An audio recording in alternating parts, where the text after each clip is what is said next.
और दंतेवाड़ा से अगली बड़ी खबर, जहां तेंदुपत्ते से भरे एक ट्रक और फड़ में आग लग गई।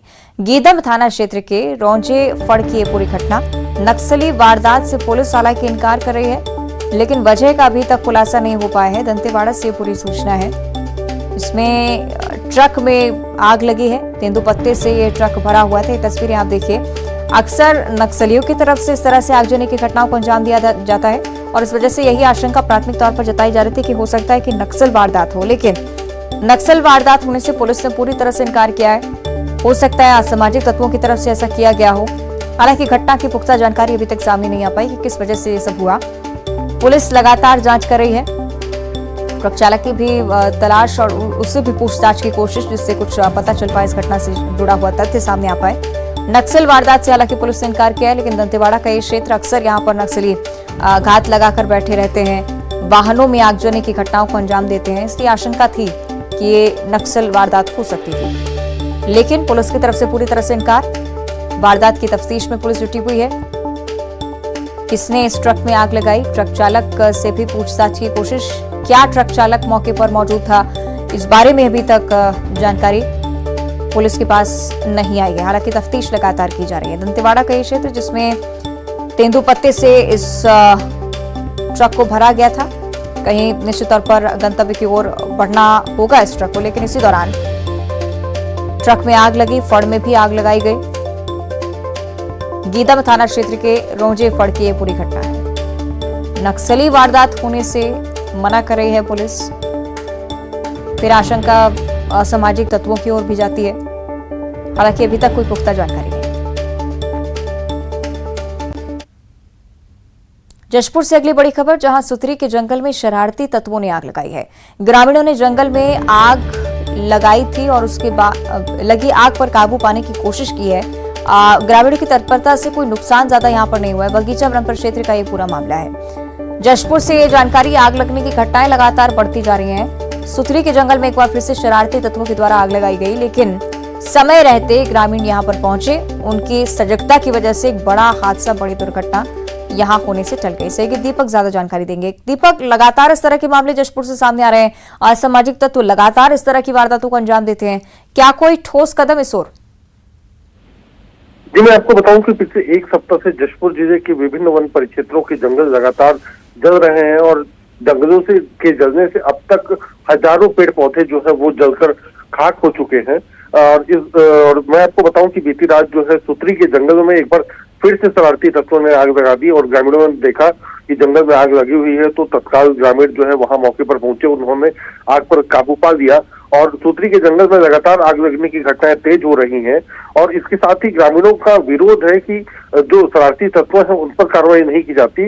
वन विभाग से उन्होंने कार्रवाई की मांग की है और ग्रामीणों का कहना है कि जो भी शरारती तत्व इस तरीके से जंगलों को आग लगा रहे हैं उनके खिलाफ कड़ी से कड़ी कार्रवाई की जानी चाहिए। लेकिन वन विभाग के पास सबसे बड़ी दिक्कत यह है कि उसके पास कर्मचारियों की कमी है और इसी की वजह से ना तो वन विभाग के कर्मचारी जंगलों पर लगी आग पर काबू पा पाते हैं और न ही वो जो शरारती तत्व है उन पर कार्रवाई कर पाते हैं। बहरहाल जिस तरीके से लगातार जंगल जल रहे हैं, जशपुर के पर्यावरण को एक बड़ा नुकसान यहाँ पर होता दिखाई दे रहा है। जिस तरह की स्थिति है दीपक, बहुत जरूरी कि कोई सख्त एक्शन अब इस पे लिया जाए। बहुत शुक्रिया आपका इस पूरी जानकारी के लिए। फिलहाल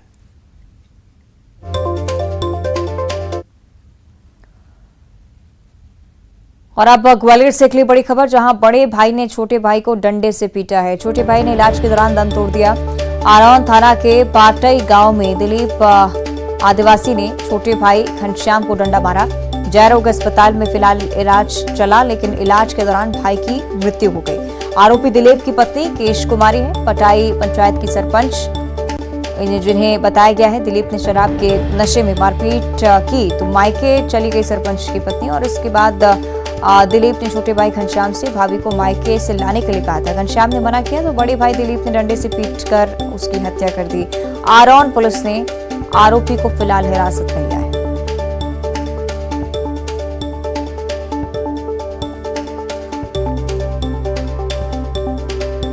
चलिए, ज्यादा जानकारी इस पर हम लेंगे। सहयोगी सुशील कौशिक ग्वालियर से हमारे साथ लाइव जुड़े हुए हैं, उनका हम रुख कर लेते हैं। सुशील, मामूली सी वजह है जिस वजह से इतनी बड़ी वारदात को अंजाम दिया गया, क्या जानकारी से लेकर?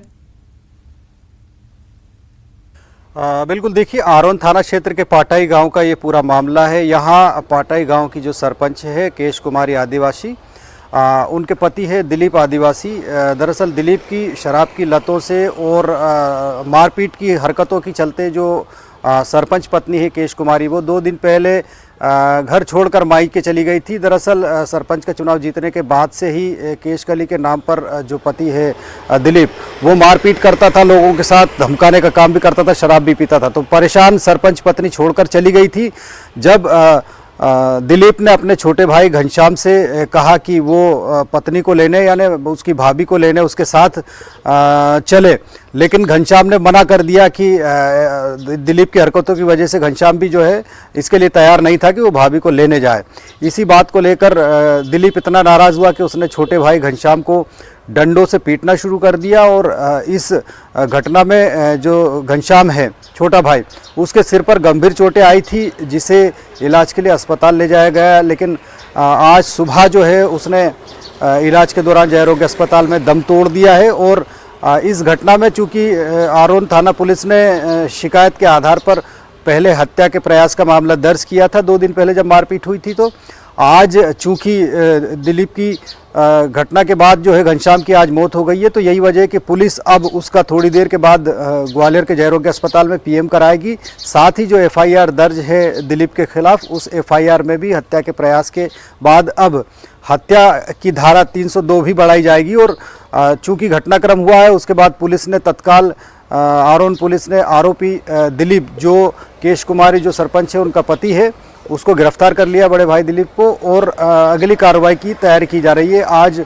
सुबह 11 बजे के लगभग पीएम कराया जाएगा घनश्याम के शव का, और उसके बाद पुलिस एफआईआर में भी धाराओं का इजाफा करेगी और साथ ही विधिवत तरीके से जो आरोपी है दिलीप, जो सरपंच का पति है, बड़ा भाई है, उसके खिलाफ जो है गिरफ्तारी की विधिवत कार्रवाई भी करेगी। अभी पुलिस ने उसे हिरासत में ले लिया है। चलिए देखना होगा पुलिस की तरफ से क्या कार्रवाई होती है। शुक्रिया आपका सुशील जानकारी के लिए। आगे बढ़ते हैं, भोपाल से अगली बड़ी खबर है। भोपाल में आज जाट समाज का महाकुंभ आयोजित किया जा रहा है। देश भर से 1 लाख से ज्यादा जाट समाज के लोगों के जुटने की आशंका है, लक्ष्य रखा गया है। 1 लाख से ज्यादा लोग यहाँ पर पहुंचे। महाकुंभ की शुरुआत सुबह 10 बजे से शुरू होगी, जबकि समाज को साधने के लिए महाकुंभ के स्टेज पर दिग्गजों का भी जमावड़ा आज देखने को मिलेगा। मुख्यमंत्री शिवराज सिंह चौहान, मध्य प्रदेश के कृषि मंत्री कमल पटेल मौजूद रहेंगे। साथ ही साथ ये भी जानकारी कि पूर्व सीएम कमलनाथ 1 बजे सम्मेलन में शामिल हो सकते हैं। राष्ट्रीय एवं विभिन्न प्रदेशों की समाज की हस्तियां मंच पर उपस्थित रहेंगी। 14 सूत्रीय मांग पत्र समाज की ओर से केंद्र और राज्य सरकारों के साथ प्रमुख राजनीतिक दलों के लिए रखा जाएगा।